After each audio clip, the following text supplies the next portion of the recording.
Thank you very much for joining, everyone. This is our 8th Alumni Speaker Series event on CSS exams. My name is Ahmed Jamal Vattu. I am your moderator today. I am a consultant at the International Finance Corporation in Washington, D.C. With me are my speakers, Ahmed Faisal Chaudhary from the batch of 2011. Ahmed is an ASP, Assistant Superintendent of Police at the 46th Common in the Police Service of Pakistan. And I also have with me Aved Irshad Bhatti, also from the batch of 2011. He held first position in the CSS exams 2017 and is currently in the Pakistan Administrative Service. Now, this event is sponsored by AMG, which is the HSN Mentorship Group. This is a group of 360 old boys connected mainly over WhatsApp, Facebook, and Discord. We host this series of Zoom webinars to educate Hsonians and old boys about things like entrepreneurship, financial literacy, and potential career paths. To participate in any of this, you can always email me. आप इस slide का screenshot भी ले सकते हैं. ये मेरा email address है, and we can have a webinar featuring you any week this year. So an outline for today, we'll have a discussion with our speakers, Ahmed and Aved. After that, we'll have a short Q&A session, which will be about 20 minutes. And lastly, if we have any time left, so we can do a little networking. Always good to network with fellow HSonians. Okay, ji, so I'll stop sharing. And we'll go to Ahmed first for our questions, because I think Aved isn't here yet. So Ahmed, सबसे पहले, thank you so much for joining. You know, आपने 2017 में CSX exams आपने pass किए, you went through the whole written exam process, फिर interview आपने pass किया, तो and now you're in the police service. तो आपसे पहला सवाल ये था कि what sort of work do you do on a daily basis as an ASP, जो बाकियों को शायद पता ना हो? जी, Ahmed, I think आप muted हैं, so you can unmute yourself. आपकी ऑडियो नहीं आ रही, तो हाँ अब आएगी, I think. Assalamu alaikum, Ahmed. Thank you very much for having me. Yes, thank you very much for having me, Ahmed. What we do as an ASP, so it's a very, I think, काफी like vast किस्म का job description है. But what we're expected to do is that we start off as SDPOs of a tehsil. And apart from that, currently, I'm serving in FC right now, Frontier Constabulary. It's Interior Ministry ke under aati hai ye. It's a mandatory part of being an ASP. You have to serve here for 1 year. I'm currently posted to Karachi. I'm ADFC Karachi. Lekin currently I'm in KPK Tank, doing recruitment for FCs. I've been posted here for almost a week just to do the recruitment. Then I'll be heading back to Karachi. उसके अलावा the basic job description of an ASP would be that you have to supervise a tehsil. Lekin that's the formal part. The informal part comprises of work like where you don't have a lot of ASPs manning tehsils. There are a lot of DSPs as well, because एक जो junior हमारे ranks हैं उससे भी आगे junior officers हैं वो progress करके DSP की position पे आते हैं.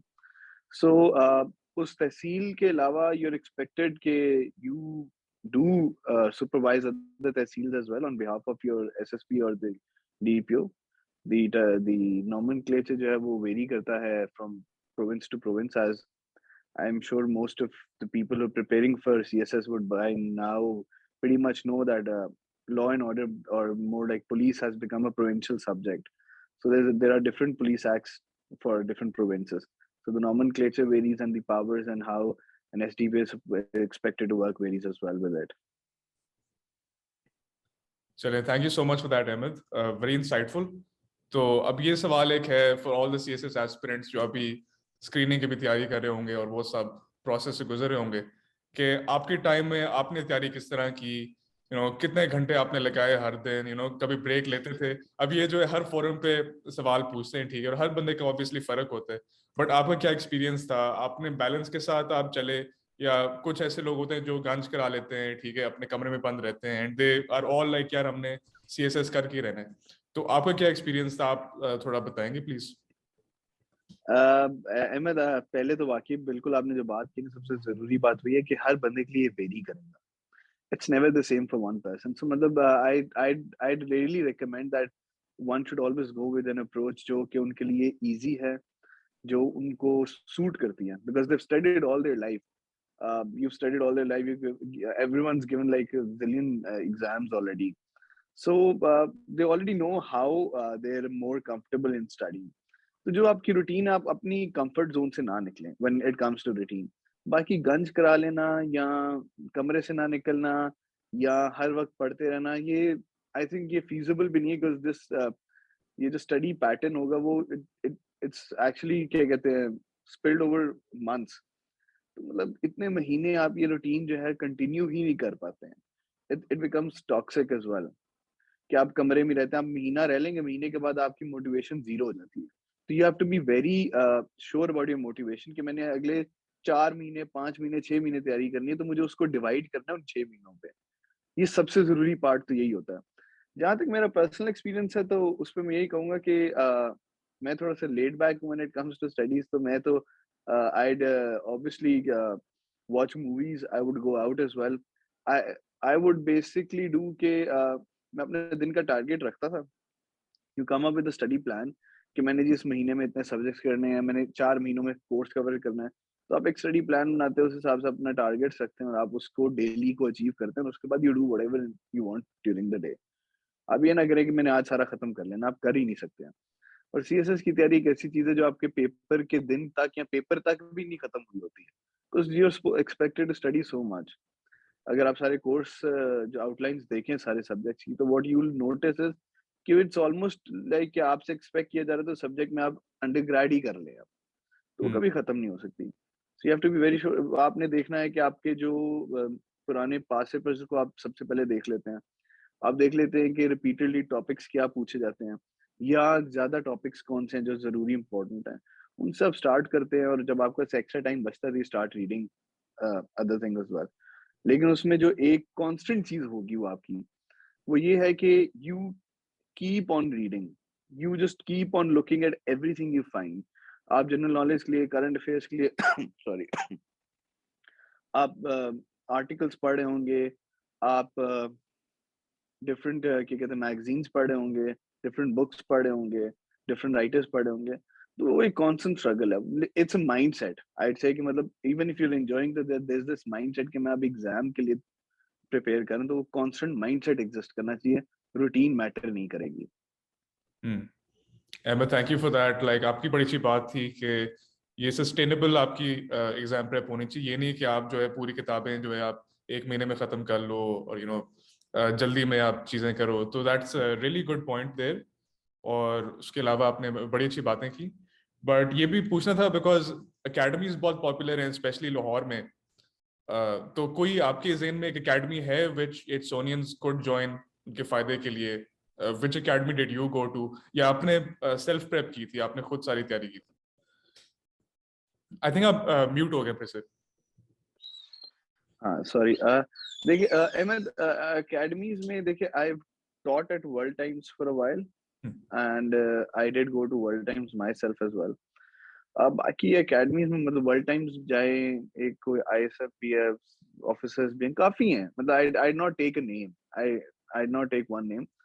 But what I used the academy for was to get myself into a routine. I used it as a school कि मतलब आपके लिए मैंडेटरी था, जाओ तो 4-5 घंटे आप वहां बैठे रहते थे. तो एक रूटीन बन जाती थी कि यार I am going to school की तरह, मतलब मैंने जाना ही जाना है. तो वो आपको ऑप्शन नहीं होती थी. आपने किसी को, कोई आपको बुला रहा है कहीं, आपको बाहर है कोई कमिटमेंट, आप सब कौन से उनको जवाब देते हो यार मेरी क्लास है. तो वो बिट है ना, उसके लिए आप अकेडमीज को यूज डेफिनेटली करें. बाकी academies are helpful at times. You get to meet your competition. You get to see a lot of the people who are going to be appearing in the exam. Then you get to see all those teachers जिनको who are क्या कहते हैं revered as पता नहीं कि बड़े कमाल और revolutionary CSS teachers हैं. तो उनको मिलने का मौका मिलता है, उनका आपको माइंडसेट जज करने का मौका मिलता है. At times what you realize is that some of those teachers or the people that you see around have been examiners or have been through the process, so they're able to guide you better at times. तो ये advantage जरूर academies देती हैं. चलिए, हाँ, आपकी बात सही है. ऊपर से एक कम्युनिटी फीलिंग भी होती है. आप जो है स्टडी ग्रुप्स भी बन जाती हैं, तो वो एक अच्छी बात है उसकी. तो नेक्स्ट आपसे सवाल था कि what are the perks and privileges. Obviously एक इंसेंटिव होता है कि आप जो CSS एग्जाम आप करो, दो दो तीन तीन अटेम्प्ट्स उसके आप अगर करते हैं, and then eventually after the interview process, बहुत ही लंबा लाइक सालों का ये प्रोसेस है। तो what is like the light at the end of the tunnel? ये आप क्या सोचते हैं यार कि मैं PSP में आऊंगा तो एंड में मतलब क्या शश के क्या जो भी उसको कहना चाहते हैं, तो वो आप थोड़ा डिस्क्राइब कर सकते हैं कि उसके क्या फायदे हैं, what how you see yourself working in the long run years from now? उसमें अहमद, आई थिंक सबसे पहली बात है कि पहले तो सबसे पहले everyone needs to be ready कि it's going to be a very long process. I'll give you an example. 2016 September में I started preparing, और 2017 February में I gave the exam. 2017 अक्टूबर में रिजल्ट आया. मेरा दिसंबर में इंटरव्यू था. 2018 के जून में यस, जून में रिजल्ट था फाइनल. तो बेसिकली मैंने जब 2016 सितंबर में स्टार्ट किया था, 2018 के जून में मेरा रिजल्ट आया, 2018 के अक्टूबर में मेरी CTP शुरू हुई. तो इटसेल्फ वो 2 साल वहां चले जाते हैं. फिर पुलिस की जो ट्रेनिंग है, इट्स कंसिडर्ड द लॉन्गेस्ट. हमारी ऑलमोस्ट 2 साल की ट्रेनिंग हो जाती है CTP और STP मिला के. तो मैं 2020 में I was formally posted as an ASP SDPO, I'd rather say. हाँ, वो जो the wait is very long, but obviously आपके ऊपर डिपेंडेंट है कि आप के क्या एक्चुअल इरादे थे. why you wanted to join the service, why you wanted to be there. I don't think कि मैं अभी तक ये कहूँगा कि मैं dissatisfied हूँ. I think I'm pretty much satisfied. I was expecting what I meant for. Perks and privileges जो हैं वो आपको हर सर्विस में मिल जाते हैं. पुलिस में जो एक एक्स्ट्रा आपको आपको मिलता है वो है मैन पावर, ह्यूमन रिसोर्स, जो अनलिमिटेड होती है. जितने आपके पास ह्यूमन रिसोर्स होती है वो किसी और डिपार्टमेंट के पास नहीं है. बाकी हर डिपार्टमेंट और हर ग्रुप का अपने पर्क्स हैं.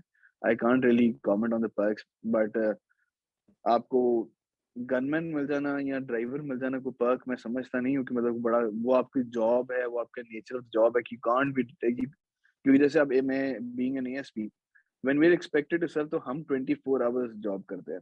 बट मेरे साथ जो स्टाफ चलता था, वो स्टाफ जो है वो 12 घंटे की शिफ्ट करता था. यानी कि दिन में 2 शिफ्ट बदल जाती थी और मैं कांस्टेंट रहता था. तो वो पर्क्स एंड प्रिविलेज नहीं, वो पार्ट ऑफ द जॉब है. वो हर जगह आपको मिलेगी कुछ बेसिक चीजें. हाँ, अगर आप उनको मिस यूज करेंगे तो वो पर्क्स बन जाते हैं लोगों के लिए, कि लोग कहते हैं पर्क्स हैं. बाकी what I'd rather say than having perks, and what attracts you is that you get to help a lot of people. You get to serve a lot of people. I got to serve in Ladkana. So my first posting was Ladkana. Honestly, it was the area, the interior Sindh is considered a very backward, and it's considered underdeveloped. So when you're serving there and you see those people and how those people expect an ASP to do merit, because they expect कि ये कहीं बाहर से आया है, इसकी कोई political affiliations नहीं होंगी, तो ये merit करेगा, and you're able to do that. तो उसकी जो satisfaction है वो किसी perk से बड़ी नहीं हो सकती है. नहीं, ये आपका बात बिल्कुल सही है कि इसके पर्क्स के अलावा भी एक ह्यूमन एलिमेंट भी है इसका, कि you are helping so many people और आप जो you are actually making a difference, especially ये इंटरनल जो रूरल सिंध है, इन एरियाज में जहाँ आपकी हेल्प चाहिए होती है लोगों को. तो दैट्स ग्रेट टू हेयर. तो उसके अलावा ये पूछना था कि PSP में हायरार्की कैसी है?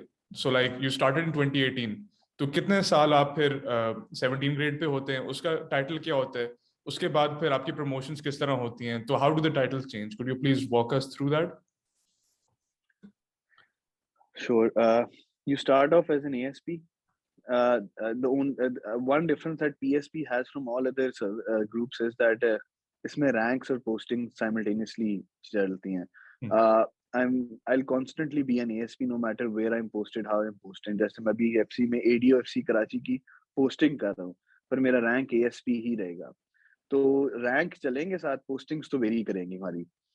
बाकी जैसे ग्रुप्स में होता है कि there are no ranks, posting पे ही आपका जो भी इंट्रोडक्शन होगा. तो you start off as an ASP. Once you go into the CTP, 5 साल you're supposed to be as an ASP, जिसमें 2 साल आप ट्रेनिंग में गुजार देते हैं, 3 साल आप सर्विस में गुजार देते हैं. उसके बाद you're promoted to the rank of an SP. 7 years you're supposed to be as a superintendent police SP. उसके बाद 7 years के बाद you become eligible for promotion to senior superintendent of police, that is an SSP, जिसमें ये DPOs और आपके SSPs district level पे सारे जाके सर्व कर रहे होंगे। उसके बाद आप you're 5 years as an SSP, you're eligible to be promoted to Deputy Inspector General, DIG कहते हैं जिसको, और DIG as a DIG भी 5 साल मैंडेटरी है। उसके बाद you're eligible to be promoted to the rank of an additional inspector general, additional IG करेंगे, वो 2 साल mandatory, that is the 21st grade। उसके बाद it's the discretion of the prime minister that he promotes you to the 22nd grade, that is the inspector general rank। Okay. लेकिन IG जो होते हैं वो प्रोविंसेस के, वो 21st ग्रेड के भी लग सकते हैं। सो प्रमोशन उसके बाद मैटर सिर्फ ये कर रही होती है कि 22nd ग्रेड मिलेगा आपको क्या नहीं। ओके, ठीक है। तो जस्ट रिकैपिंग हमारे ऑडियंस के लिए, 7 years एज एन ASP, फिर ASP के बाद लाइक वंस यू डन दो 7 years, उसके बाद फिर SSP रैंक होता है, ठीक है, दैट इज फॉर 5 years। उसके बाद देयर इज SSP के बाद है DIG भी mandatory 5 years, and then AIG for 2 years minimum. उसके बाद it's up to the prime minister कि आप ये प्रमोशन करते हैं to IG to that 22nd grade.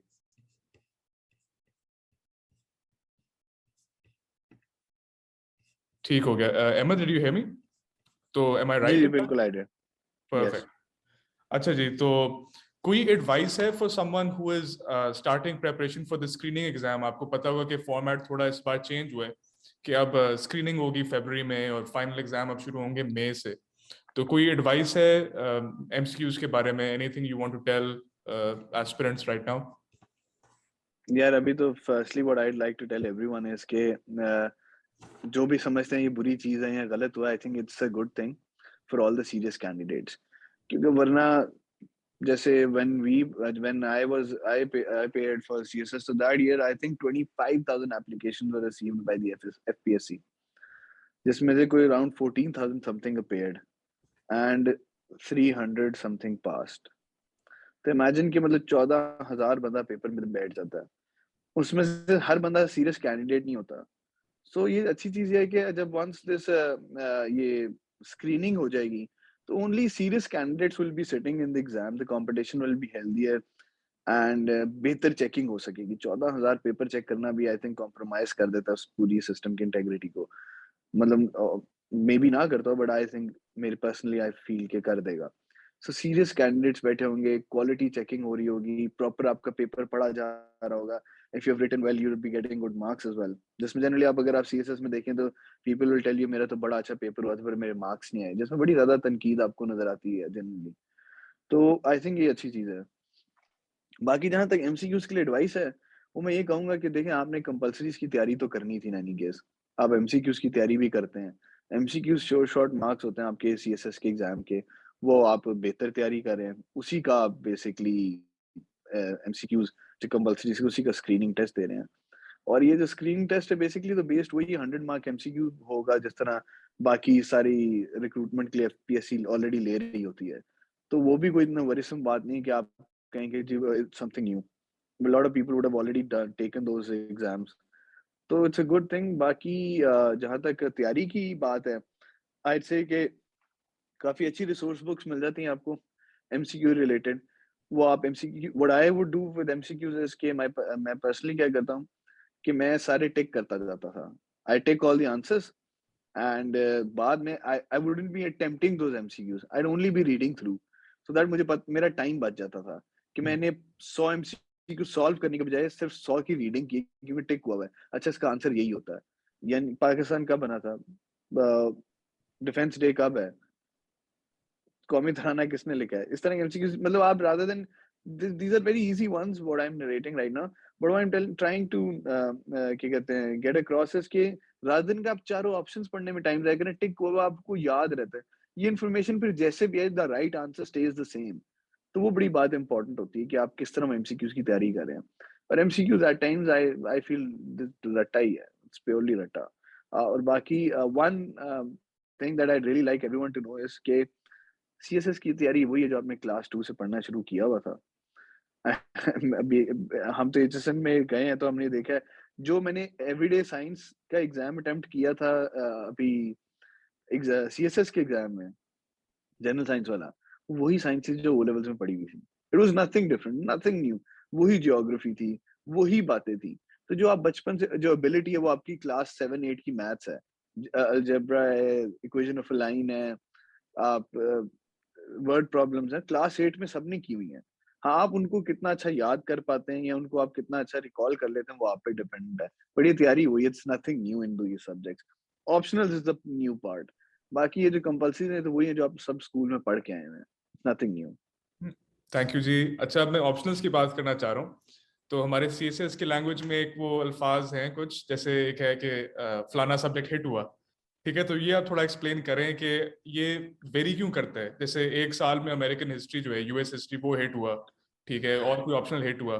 तो इस पे कोई कंट्रोल है या ये सारा लक बेस्ड होता है यार? कि फॉर इंस्टेंस एक साल जो है बहुत ही ज्यादा स्ट्रिक्ट ग्रेडिंग हो गई एक सब्जेक्ट की, तो किस तरह फिर बंदा सब्जेक्ट चूज करे? कितना डिपेंड करे गेस वर्क पे कि यार मुझे लगता है कि इस साल US हिस्ट्री पे से हिट होगा?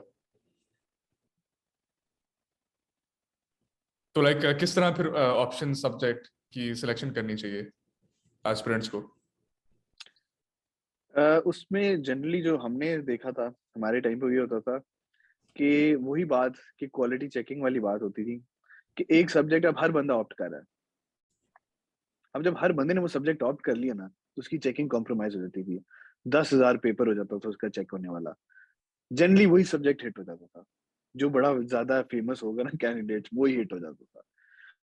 और एक ऐसा सब्जेक्ट जो बहुत कम ऑप्ट करते हैं, जैसे अगर आप मैं I had audit and accounting, तो उसमें आप देखेंगे कि मतलब वो हिट नहीं होता, क्योंकि आपके जो people appearing in that subject are always very few, there very few जन every year, because it's a specialized subject. And apart from that, what I've learned from all other optionals as well, कि जितना भी subject hit हो रहा है ना, अगर आपकी एक्सपर्टीज उस सब्जेक्ट में है ना, गो फॉर इट। आपको वो आता है, you will be able to make that difference. बाकी बैड लक तो ऑब्वियसली क्या कहते हैं, बुरी किस्मत है या रिस्क है। ये CSS में भी आपका रिस्क लिखा है, खुदा ने जहाँ लिखा वहीं लिखा है। तो फिर आपकी किस्मत भी शायद मैटर करती है, लेकिन आपकी मेहनत बहुत मैटर कर रही होती है। अगर आपको आता है तो आपको मार्क्स मिल रहे होते हैं। ये नहीं होता कि आपने पेपर बहुत अच्छा अटेम्प्ट किया था, सारा सही लिखा था, सब आता था, और आपको फिर भी आप फेल हो गए।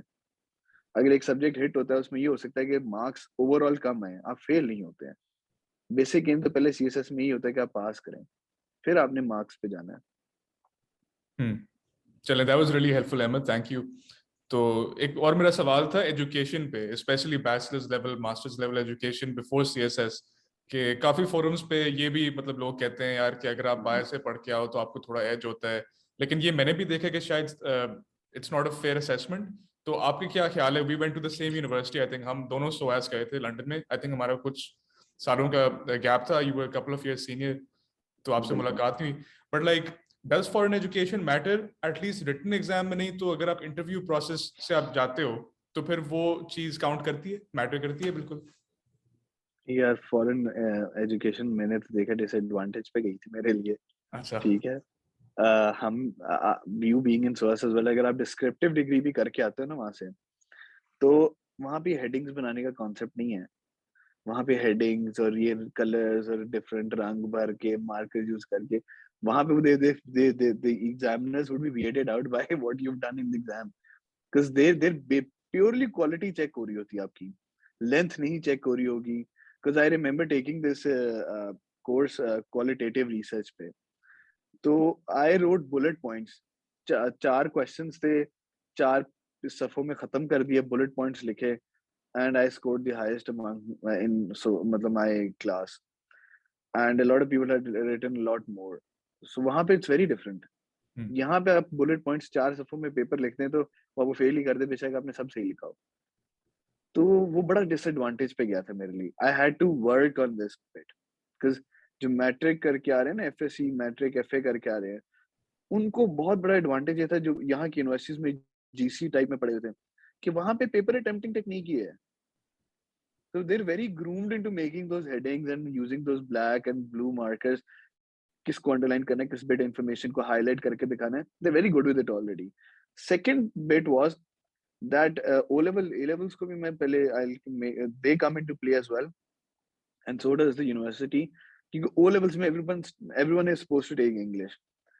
O levels English जो है वो promote करती है spontaneous writing को, creative and spontaneous writing.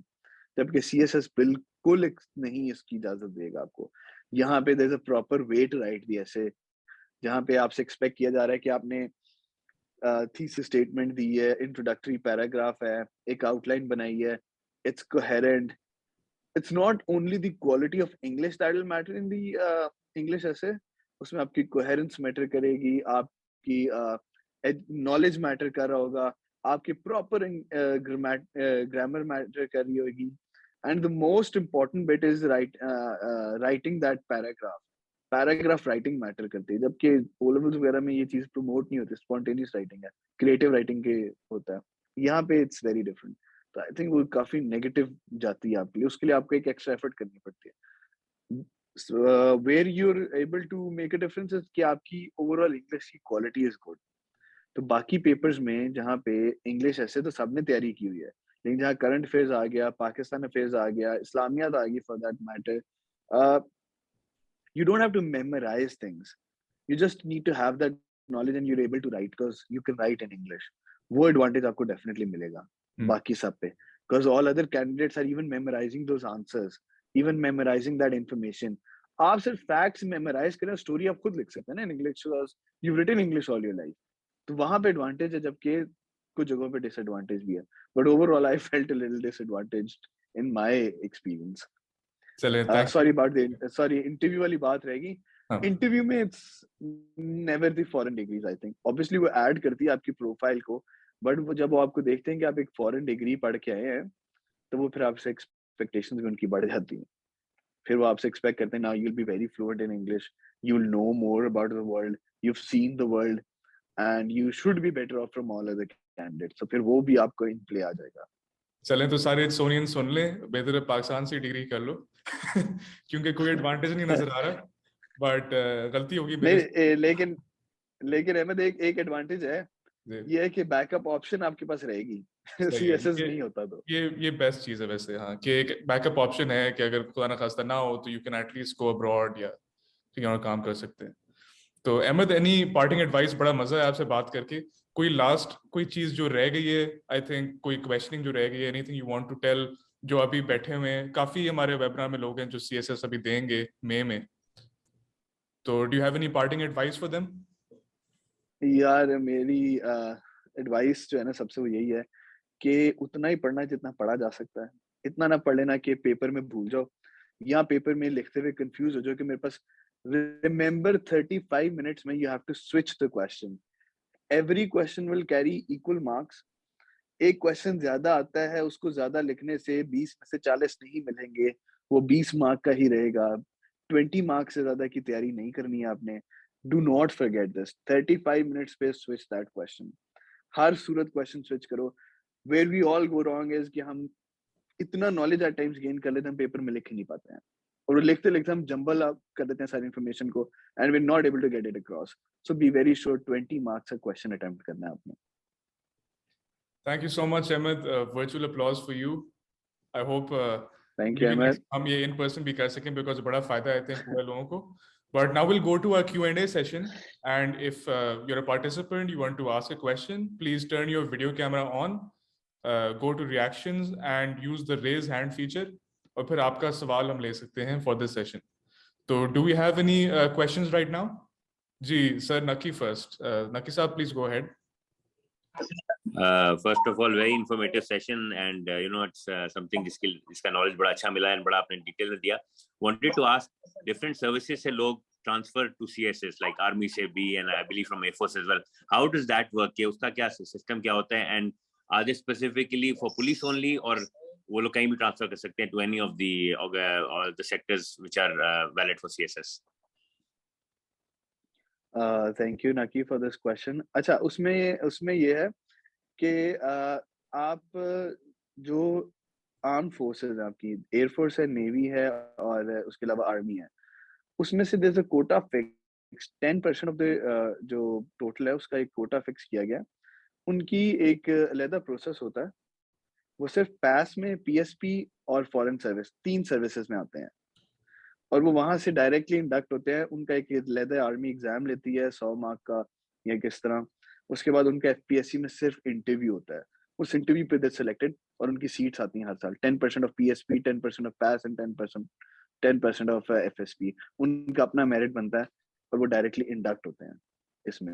But उसमें ये कोई एवरीथिंग उन इक्वल हार्डकोर की हमारे पुलिस साथ जाएंगे हमारे बैच के साथ स्टार्ट करें। जा सकते? जी सॉरी सर नकी, आई थिंक आपकी आवाज कट गई थी, आप फिर से वो सवाल करेंगे। मैं पूछ रहा था कि जिसमें कोई क्राइटेरिया नहीं है कि वो खाली पुलिस में जाएंगे, वो पुलिस भी हो सकता है, सिविल सर्विस भी हो सकता है, टैक्सेशन भी हो सकता है, कोई भी इदारा हो सकता है। नहीं, वो सिर्फ पुलिस में जा सकते हैं, पाकिस्तान एडमिनिस्ट्रेटिव सर्विस पास कहते हैं जिसको, उसमें जा सकते हैं, या फॉरेन सर्विस में। इन 3 में ही जा सकते हैं।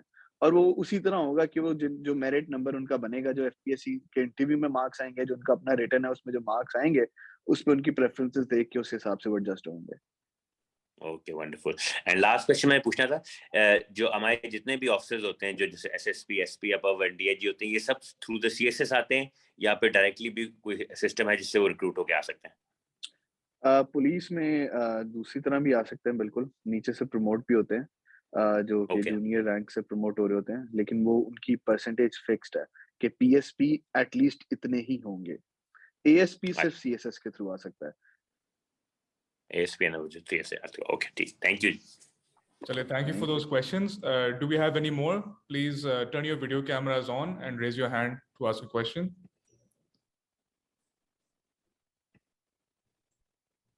Aspirants से खास तौर पे एक गुजारिश है, if you have any question, तो now is your time, अभी पूछ लो।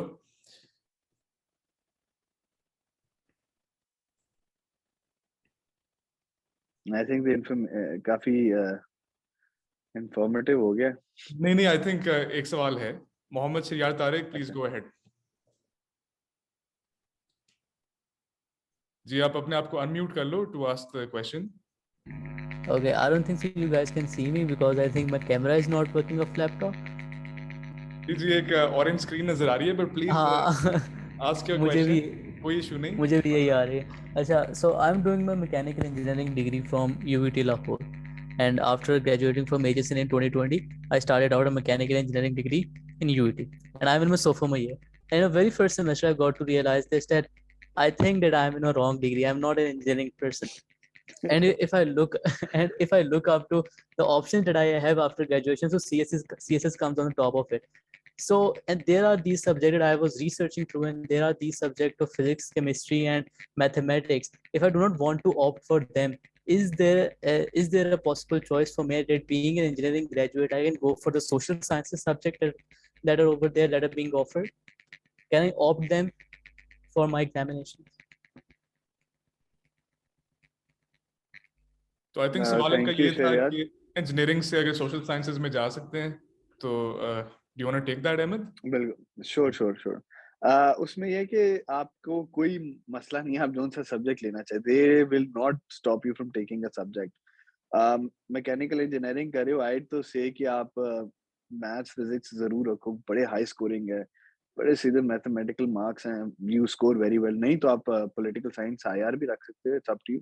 लोग सारे यही करते हैं। Lot of people come from very different diverse backgrounds and they are opting for political science and IR, and despite having engineering background, economics के background होगा उनका या किसी का भी होगा, वो रख रहे होंगे। But generally what I have seen is के accounting wale, economics wale, they definitely go for their own subjects because they're very high scoring. Similarly for maths engineers, I've seen opt for maths or physics क्योंकि वो high scoring है। Okay, thank you very much. Thank you. ठीक है जी, thank you. तो any more questions? अगर कोई questions भी नहीं है तो just if you have any comments about this session, if you want to speak with Ahmed and myself, तो please feel free. CSS related भी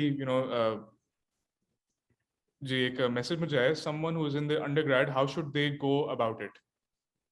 तो अहमद, अगर कोई बंदा अभी अंडरग्रेड में है और अभी तैयारी शुरू करना चाहता है तो what should they be doing? I think you should start reading about Pakistan. Just start reading about Pakistan. That's the most edifice of the CSS lies in Pakistan. ये नहीं आपने भूलना.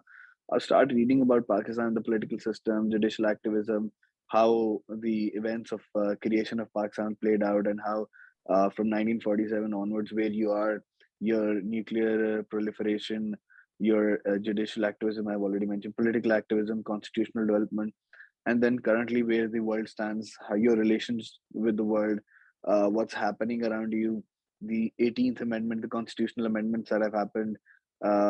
उनके ऊपर आप पढ़ना शुरू कर दें, that will give you a know-how about Pakistan, and that is how you'll start your studies. और उससे ही आप basic start वहीं से लोगे आप. So I think that answers that question. Do we have any more? I see हमारे काफी seniors भी इसमें हैं. Interest तो बहुत है CSS में. Sir फुआद राय और काफी हमारे जो हर वेबिनार में आते हैं, काफी रेगुलर हैं अटेंडिंग. तो कोई आपके भी कमेंट्स अगर हैं ऑन दिस सेशन, कुछ अगर आपने सीखा इससे.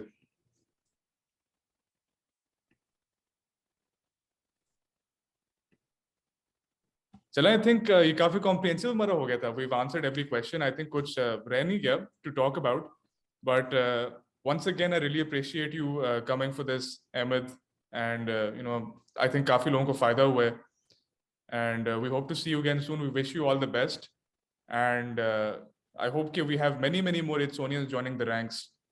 अच्छा जी, एक और सवाल है. मोहम्मद साद करीम, बुक्स, न्यूज़पेपर्स, कोई recommendations उनकी? अगर तो you're already preparing for CSS and you're expecting to pay next year, what I'd recommend is कि don't go for reading books. Skim through them. उनके online reviews में online जो छोटे से उनके summary मिल जाएगी, वो पढ़ ले, and just pretend to the examiner that you've read the book, because the examiner is not gonna go and read the book and check on it. So play it smart. Don't read all those books.